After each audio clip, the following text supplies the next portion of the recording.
नमस्कार, मैं मदीप कुमार आपका एसके बुक्स के यूट्यूब चैनल पर स्वागत करता हूं। आज हम बात करने वाले हैं रोटेशनल मोशन पार्ट 6 की। तो रोटेशनल मोशन पार्ट 6 स्टार्ट करने से पहले मैं आपको हमारी बुक्स के बारे में जानकारी देना चाहूँगा। यहाँ पे दो बुक्स दिखाई हुई है, Agniveer Vayu Indian air force science subject recruitment test और physics air force X group recruitment exam with brief explanation of fundamental principles. देखिए, इन दोनों बुक्स में हमने थ्योरी और क्वेश्चन स्पेशली एग्जाम्स के लिए ही डिज़ाइन किए हैं, तो आप इन दोनों बुक्स को रेफर कर सकते हैं।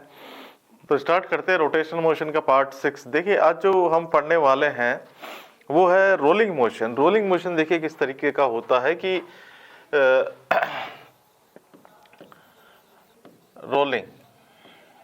अब रोलिंग में क्या होता है इसको आप अच्छे तरीके से देखिए। जैसे एक साइकिल होती है, तो साइकिल जो होता है या कार जो है, ये रोलिंग के एग्जाम्पल है। या मान लीजिए कोई सिक्का है, उसको आप जमीन पे धक्का देते हैं तो ये रोल करता हुआ इस तरीके से जाती है, साइकिल इस तरीके से आगे जाती है। इस मोशन को हम स्टडी करेंगे, ये रोलिंग मोशन है। और इसको स्टडी करने से पहले इसका बेसिक समझना बहुत जरूरी है। तो सबसे पहले इसका बेसिक देखते हैं कि इसका बेसिक क्या होता है। तो मान लीजिए कि मैंने एक साइकिल के पहिए को यहाँ पे स्टैंड पे खड़ा कर रखा है और उसको मैं घुमा रहा हूँ, एक पहिए को मैं घुमा रहा हूँ। 3 पॉइंट में लेता हूँ। एक पॉइंट लेता हूँ मैं सबसे नीचे वाला A, ये पॉइंट में लेता हूँ B और ये पॉइंट में जो है वो लेता हूँ C। ये C पॉइंट है और इस तरीके से ये रोटेट कर रहा है। अब देखिए क्या होगा, इस तरीके से ये मान लीजिए ओमेगा एंगुलर वेलोसिटी है और इसकी जो रेडियस है वो R है। तो आप देखिए, हम सबको पता है जो रिलेशन होता है लीनियर वेलोसिटी और एंगुलर वेलोसिटी में, ये होता है v is to omega r, ये होता है रिलेशन। तो यहाँ पे हम क्या करते हैं कि हर जगह इस पॉइंट का वेलोसिटी देखते हैं। तो इसकी जो पॉइंट की वेलोसिटी है वो इस तरफ है, ये है va और ये है ओमेगा मल्टीप्लाइड बाई आर। ये जो पॉइंट है इसकी वेलोसिटी इस तरफ है, ये है vc और ये है ओमेगा मल्टीप्लाइड बाई आर। तो ये इस तरीके से ओमेगा आर इस तरह इस पॉइंट की वेलोसिटी है और vc इस तरीके से इस पॉइंट की वेलोसिटी है, जो इस डायरेक्शन में है, जो दिखाई गई है। इस पॉइंट की जो वेलोसिटी है vb, ये 0 है। ये सेंटर के अबाउट, अभी मैंने स्टैंड पे खड़ा कर रखा है और इसके अबाउट ये इस तरीके से रोटेट कर रहा है। तो इस सिस्टम को अब हम देखते हैं कि अगर मैं पहिए को जमीन पे टिका देता हूं तब क्या होता है। देखिए, अब जैसे ही मैं इस पहिए को जमीन पे टिकाऊंगा क्या होगा, जैसे ही स्टैंड से उतारूंगा मैं, क्या होगा कि ये जो पार्ट था ये पीछे की तरफ जा रहा था। जमीन तो स्टेशनरी है, ग्राउंड स्टेशनरी है, ग्राउंड में कुछ नहीं है। यहाँ पे ये जो पॉइंट की वेलोसिटी है va, ये है ओमेगा आर। अब मैंने आपको फ्रिक्शन में बताया था कि फ्रिक्शन के केस में क्या होता है, फ्रिक्शन रिलेटिव मोशन को रोकता है। रिलेटिव मोशन को रोकना उसका काम है। अब ये ग्राउंड को लगेगा कि ये जो पॉइंट है इस तरफ जा रहा है, तो इस पे एक ये फोर्स लगाएगा इस तरफ, ये फ्रिक्शन फोर्स इस तरफ लगेगा। तो देखिए, अब इस बॉडी का अगर मैं फ्री बॉडी डायग्राम बनाऊं तो क्या है, इसका mg जो है वो तो नीचे की तरफ लग रहा था और इस पे एक एक्सटर्नल फ्रिक्शन फोर्स जो है यहाँ पे लग गया। अब ये फ्रिक्शन फोर्स जो है इस तरीके से लग गया। अब यहाँ से क्या होगा कि ये फ्रिक्शन फोर्स इस वेलोसिटी को रोकने का काम करेगा। बट अब वैसे ये तो इस वेलोसिटी को रोकने का काम कर रहा है, बट होगा क्या उससे होगा ये कि बेसिकली इस पॉइंट की वेलोसिटी जो है वो चेंज होगी। और यहाँ से अगर हम देखेंगे तो ये जो पॉइंट है यहाँ पे वेलोसिटी जो है ये इस तरफ थी, तो ये तो इस तरफ जाएगा आगे। ये पॉइंट की भी वेलोसिटी जो है, अब ये एक्सटर्नल फ्रिक्शन फोर्स लगने लगेगा तो यहाँ से मास इनटू एक्सीलरेशन करेंगे तो एक्सीलरेशन आ जाएगा। यानी कि इस बॉडी का जो कंप्लीट सिस्टम है, अगर ये m मास की बॉडी है तो ये एक्सीलरेशन a से आगे जाने लगेगी। तो अब हम देखते हैं किस तरीके की मोशन करेगी। इसमें क्या होगा कि मान लीजिए मैं ये कहता हूं कि ये जो एक्सीलरेशन है, ये एक्सीलरेशन इस तरीके से लग रहा है और इसके कारण जो वेलोसिटी जो आई, इसके कारण जो वेलोसिटी आई, मान लीजिए लीनियर वेलोसिटी आ गई, इसके कारण v, ये v वेलोसिटी थोड़ी देर बाद इसमें एक्वायर हो गई।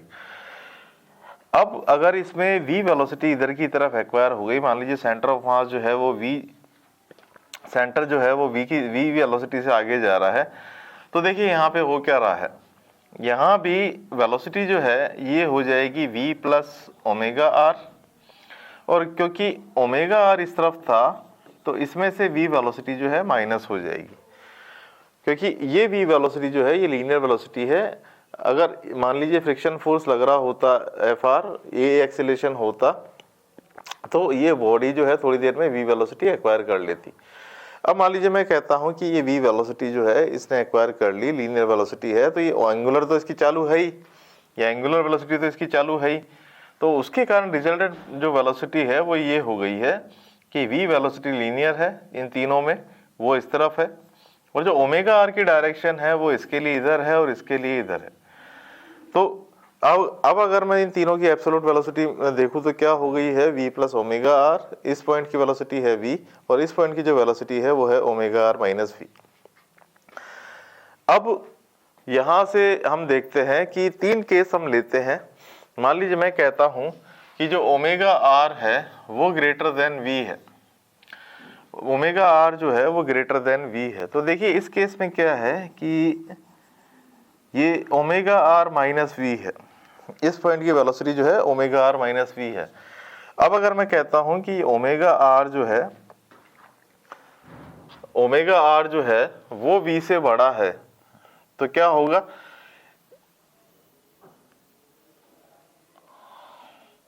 तो देखिए उस केस में क्या है, इस लोअर मोस्ट पॉइंट की वेलोसिटी देखिए आप क्या हो रही है, ये resultant velocity omega r minus v जो है दैट इज ग्रेटर देन 0, ये ग्रेटर देन 0 है, यानी कि कुछ ना कुछ वेलोसिटी इस तरफ बचेगी ही बचेगी। इस पॉइंट की वेलोसिटी तो नो डाउट इस डायरेक्शन में थी ही, v प्लस ओमेगा आर, वो तो इधर की तरफ ही रहेगी, बट इस पॉइंट की वेलोसिटी जो है वो ग्रेटर देन 0 है। ये केस कब होता है, ये केस कब होता है जब हम, जैसे गाड़ी कीचड़ में फंस जाती है, तो गाड़ी कीचड़ में फंस जाती है तो आपने देखा होगा कि ये जो वेलोसिटी है ये इधर की तरफ होती है, इस पॉइंट की वेलोसिटी 0 नहीं होती है। तो ये तो हो गया फर्स्ट केस कि जब ओमेगा आर जो है ग्रेटर देन वी है, omega r greater than v. अब मैं सेकंड केस लेता हूं कि लेट अस से ओमेगा आर जो है वो वी के बराबर है। तो अब इसी इक्वेशन पे आ जाते हैं, ये जो रिजल्टेंट वेलोसिटीज जो थी इनको देखते हैं, तो इनमें क्या होगा। अब इन चीजों को देखिए, तो यहाँ पे जो वेलोसिटी है ये है v प्लस ओमेगा आर, या मैं कह सकता हूँ कि 2 ओमेगा आर के बराबर है, और यहाँ पे जो वेलोसिटी है ये बराबर है ओमेगा आर, और यहाँ से मैं ये कह सकता हूँ कि इस पॉइंट की वेलोसिटी जो है वो 0 हो गई, इस पॉइंट की वेलोसिटी 0 हो गई। अब ये कैसा केस है जो अभी मैंने बताया था, एक्चुअल साइकिल का केस है कि नीचे वाले पॉइंट की जो वेलोसिटी है, नीचे वाले पॉइंट की जो वेलोसिटी है ये 0 हो गई। अब सबसे लोअर मोस्ट पॉइंट अगर 0 वेलोसिटी पे है तो ये बॉडी किस तरीके से आगे मोशन करेगी, जैसे बिल्कुल साइकिल या हमारी कार जो है एक मोशन करती रहती है उस तरीके से होता है। अब मैं थर्ड केस आपको लेके बताता हूँ, थर्ड केस में क्या होगा। Third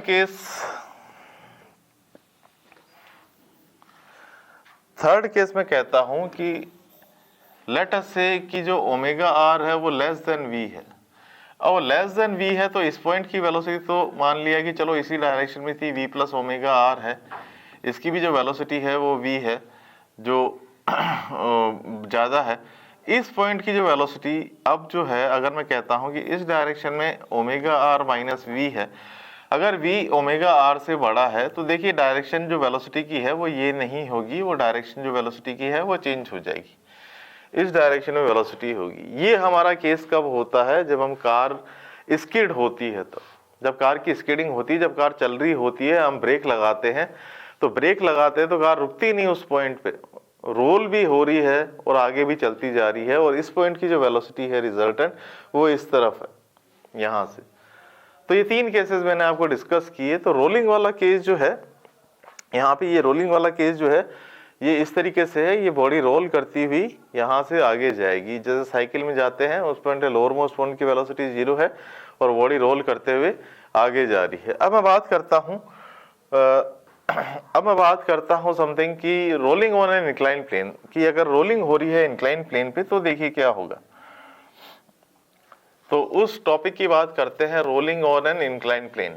rolling on an inclined plane, देखिए क्या होगा। देखिए मान लीजिए एक इंक्लाइन प्लेन है और इंक्लाइन प्लेन पे क्या है कि ये एंगल है थीटा और यहाँ से क्या है एक बॉडी है जो रोल करती हुई नीचे आ रही है। ये इधर की तरफ इसका mg लग रहा है, mg साइन थीटा, और यहाँ से ये फ्रिक्शनल बॉडी है, मतलब इसमें बॉडी और सरफेस के बीच में फ्रिक्शन फोर्स एक्ट कर रहा है। तो देखिए mg साइन थीटा, मैंने कंपोनेंट तो वैसे अगर करने चाहें तो मैंने आपको पहले ही बताया था कि जैसे ये mg है तो जो mg का cos थीटा है वो तो इस तरफ एक्ट करता है और mg का साइन थीटा इस तरीके से एक्ट करता है। ये हम लॉज ऑफ मोशन में डील कर चुके हैं। अब देखिए ये mg cos थीटा तो चलिए नॉर्मल फोर्स बैलेंस हो जाएगा, mg साइन थीटा को बैलेंस करने वाला कोई नहीं है। mg साइन थीटा के कारण क्या है, ये पूरी की पूरी बॉडी स्किड होना स्टार्ट होती है, स्लिप होना स्टार्ट होती है। अब जैसे ये स्लिप होगी, इस पॉइंट की जो वेलोसिटी है, इस पॉइंट की जो वेलोसिटी है ये इस तरफ होगी एक्सीलरेशन के कारण। तो ये फ्रिक्शन फोर्स क्या करेगा कि इस तरफ एक्ट कर जाएगा इस बॉडी पे, ये फ्रिक्शन फोर्स अपोजिट डायरेक्शन में लग जाएगा ताकि रिलेटिव मोशन को वो रोक सके, क्योंकि ये ब्लॉक तो स्टेशनरी है, ये तो स्टेशनरी ब्लॉक है, इंक्लाइन प्लेन है, तो ये फ्रिक्शन फोर्स इस तरीके से लग गया। अब हम यहाँ पे बात करते हैं कि इस पे किस तरीके से फोर्स लग रहा है। तो एक तो ये फ्रिक्शन फोर्स है और एक ये है यहाँ से mg साइन थीटा, ये इस तरीके से एक्ट कर रहा है। और लेट अस से इसका जो रेडियस है दैट इज r, ये रेडियस है यहाँ पे r। अब मैं बात करता हूँ यहाँ पे क्या है मेन की ये एक्सेलरेशन है a इस डायरेक्शन में, तो मैं कहता हूँ यहाँ से mg sine theta minus of friction force और ये बराबर है मास इनटू एक्सेलरेशन। ये फर्स्ट इक्वेशन हमारे पास निकल के आ जाती है। ये मैंने फोर्सेस को बैलेंस की। अब देखिए बॉडी जो है ये रोल करते हुए इस तरफ आएगी, रोल करते हुए आएगी, स्लिप होते हुए नहीं आएगी क्योंकि फ्रिक्शन फोर्स यहाँ पे एक्ट कर रहा है। अब यहाँ से अगर देखेंगे तो टॉर्क मैं निकालता हूँ। टॉर्क क्या है, तो ये इस एक्सिस के अबाउट रोटेट करती हुई नीचे आ रही है, तो मैं यहाँ से कहता हूँ कि जो mg साइन थीटा है ये mg साइन थीटा हो गया। इसका टॉर्क अगर मैं निकालूंगा तो सेंट्रल एक्सिस से, क्योंकि डिस्टेंस 0 है, ये एक्सिस तो है, एक्सिस से ही पास हो रही है, तो यहाँ से इसका टॉर्क जो है τ1 ये तो हो गया 0। अब मैं बात करता हूँ यहाँ पे फ्रिक्शन फोर्स जो टॉर्क लगा रहा है उसके कारण क्या होगा। तो देखिए ये फ्रिक्शन फोर्स है और यहाँ से यहाँ तक का जो डिस्टेंस है दैट इज r, ये यहाँ से यहाँ तक का डिस्टेंस। तो देखिए ये जो फोर्स है ये सेंट्रल एक्सिस से थोड़ा दूर है, तो यहाँ पे फोर्स क्या लगेगा, यहाँ पे फोर्स लगेगा Fr into r, friction force multiplied by radius r। तो ये हो गया Fr इंटू r और यहाँ पे ये हो गया टॉर्क और ये बराबर हो गया I अल्फा बराबर हो गया IA डिवाइडेड बाई r। यहाँ से हो गया friction force that is equal to IA divided by r square. ये फर्स्ट इक्वेशन है। फिर सेकंड इक्वेशन है, फर्स्ट इक्वेशन आ गई, ये सेकंड इक्वेशन आ गई। दोनों को बैलेंस करते हैं, mg sine theta minus IA divided by r square और that is equal to ma। तो यहाँ से इक्वेशन आ जाएगी, यहाँ से इक्वेशन आ जाती है mg sine theta that is equal to m plus I by R square और मल्टीप्लाइड बाई a। तो यहाँ से एक्सेलरेशन निकल के आ जाता है that is equal to mg sine theta divided by m plus I divided by R square. तो ये एक्सेलरेशन निकल के आ जाता है mg sine theta divided by m plus I by R square. तो इस तरीके से हम एक्सेलरेशन निकाल सकते हैं यहाँ पे कि रोलिंग बॉडी का एक्सेलरेशन जो है ये क्या होता है। अब मैं बात करता हूँ यहाँ पे कि लेट अस से मैं कहता हूँ कुछ कि अलग अलग बॉडीज ले ली हमने, मान लीजिए अलग अलग बॉडीज के लिए क्या एक्सेलरेशन होगा। तो देखिए अलग अलग बॉडीज के लिए हम एक्सेलरेशन लेते हैं। तो सबसे पहले हम बात करते हैं फॉर रिंग क्या एक्सेलरेशन होगा। तो फॉर रिंग हम बात करते हैं एक्सेलरेशन। तो सबसे पहले तो मैं ये वैल्यूज पुट कर देता हूँ mg sine theta divided by m plus I divided by R square. और रिंग के लिए जो आई होता है ये होता है mr स्क्वायर, क्योंकि इस एक्सिस के अबाउट ये रोटेट कर रही है रिंग, तो इस एक्सिस के अबाउट रोटेट कर रही है तो आई हो जाएगा mr स्क्वायर। तो एक्सेलरेशन आ गया यहाँ से mg साइन थीटा और यहाँ पे आ गया m plus M R square divided by R square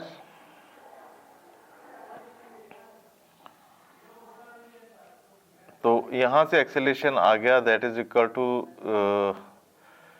M G sine theta divided by 2m। तो यहाँ से आ गया 0.5 ऑफ जी साइन थीटा। तो मैं यहाँ पे वैल्यूज़ 1 बाई 1 पुट करता जाता हूँ ताकि आपके जो एग्ज़ाम्स में क्वेश्चंस आते हैं उससे भी हम डील कर सकें। तो मैं यहाँ लिख देता हूँ एक्सेलरेशन ऑफ रिंग जो है ये बराबर है 0.5 ऑफ जी साइन थीटा। चलिए अब हम बात करते हैं एक्सेलरेशन ऑफ द डिस्क की बात करते हैं। तो फॉर डिस्क, तो जो ये रिलेशन होता है डिस्क के लिए, ये होता है mr²/2। तो यहाँ पे 2r² आ जाएगा, मतलब सॉरी नॉट दिस I/r², तो ये mr²/2 आ जाएगा। तो यहाँ से जो रिलेशन आएगा, तो जो रिलेशन आएगा एक्सेलरेशन का, यहाँ से ये आएगा 2/3 ऑफ जी साइन थीटा। तो यहाँ से आएगा 0.67 जी साइन थीटा। तो इस वैल्यू को मैं यहाँ पुट कर देता हूँ acceleration of the disc that is equal to 0.67 of G sine theta. फिर हम आगे चलते हैं थोड़ा सा, अब हम बात करते हैं होलो स्फीयर। तो होलो स्फीयर के केस में क्या होगा देखिए,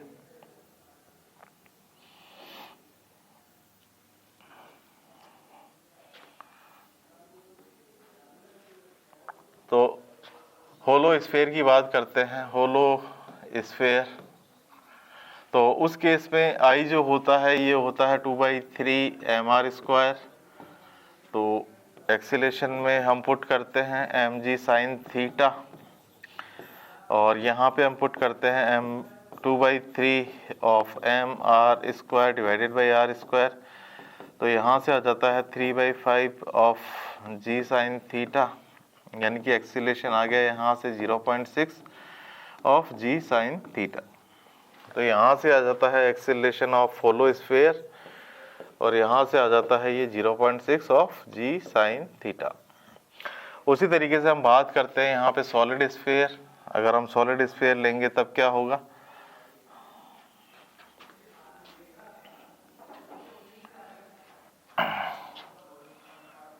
तो फॉर सॉलिड स्फीयर, तो सॉलिड स्फीयर के लिए जो आई होता है ये होता है 2/5 ऑफ mr²। तो यहाँ से आ जाएगा acceleration mg sine theta divided by m plus 2/5 of mr² divided by r²। तो यहाँ से आ जाएगा 5/7 ऑफ g साइन थीटा, और approximately that is equal to 0.7 of g sine theta approximately. तो मैं यहाँ पे बात करता हूँ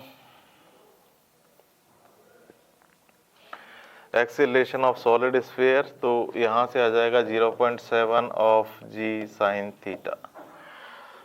तो देखिए इस तरीके से आप एक्सेलरेशन निकाल सकते हैं। अब जो क्वेश्चन पूछा जाएगा वो क्वेश्चन पूछा जाएगा कि कौन सी बॉडी जो है, कौन सी बॉडी रोलिंग मोशन में, मान लीजिए इंक्लाइन प्लेन पे 4 बॉडीज को हमने छोड़ दिया, रिंग को छोड़ दिया, डिस्क को छोड़ दिया, होलो स्फीयर को छोड़ दिया और सॉलिड स्फीयर को छोड़ा from the top same time पे। मेरा कहने का क्या मतलब है, यहाँ से इंक्लाइन प्लेन से ये 4 बॉडी छोड़ी गई, 1 2 3 4, 4 बॉडीज को छोड़ा। 4 बॉडीज कौन कौन सी है, ring, disc, hollow sphere, solid sphere. कौन सी बॉडी बॉटम पे सबसे पहले पहुंचेगी, तो यहाँ से हम कह सकते हैं, क्योंकि हमको साफ दिख रहा है यहाँ से सॉलिड स्फीयर का जो एक्सेलरेशन है वो सबसे ज़्यादा है। तो ये सॉलिड स्फीयर जो है सबसे पहले पहुंचेगा, उसके बाद डिस्क पहुंचेगी, उसके बाद होलो स्फीयर पहुंचेगा और उसके बाद रिंग पहुंचेगी। तो बॉटम पे पहुंचने का ये सीक्वेंस रहेगा। तो ये हुआ यहाँ पे इस तरीके से एक्सेलरेशन का पार्ट। अब हम थोड़ा सा वेलोसिटी का पार्ट और देख लेते हैं, वेलोसिटी का किस तरीके से होता है। तो जो यहाँ से अगर मैं इक्वेशन लगाना चाहूँ तो मेरी इक्वेशन क्या है, ये इक्वेशन है v² = u² + 2as। मान लीजिए यहाँ से और यहाँ से और यहाँ तक की जो डिस्टेंस है वो s है, तो मैं ये कह सकता हूँ कि जो v स्क्वायर होगा वो किसके बराबर होगा, 0 + 2 एक्सेलरेशन आ गया मेरे पास mg sin theta divided by m plus I divided by R square, और यहाँ पे आ गया s 2 mg sin theta s divided by m plus I by R square. तो इस तरीके से हम यहाँ से v स्क्वायर भी निकाल सकते हैं अगर इनिशियल वेलोसिटी जो है वो 0 है तो देखिए आज जो हमने बात की वो रोलिंग से रिलेटेड बात की, और स्लिपिंग, स्किडिंग, प्योर रोलिंग के केस हमने देखे किस तरीके के केस होते हैं। तो ये बड़ा इंपॉर्टेंट है, एग्जाम में इसी तरीके के क्वेश्चन आते हैं।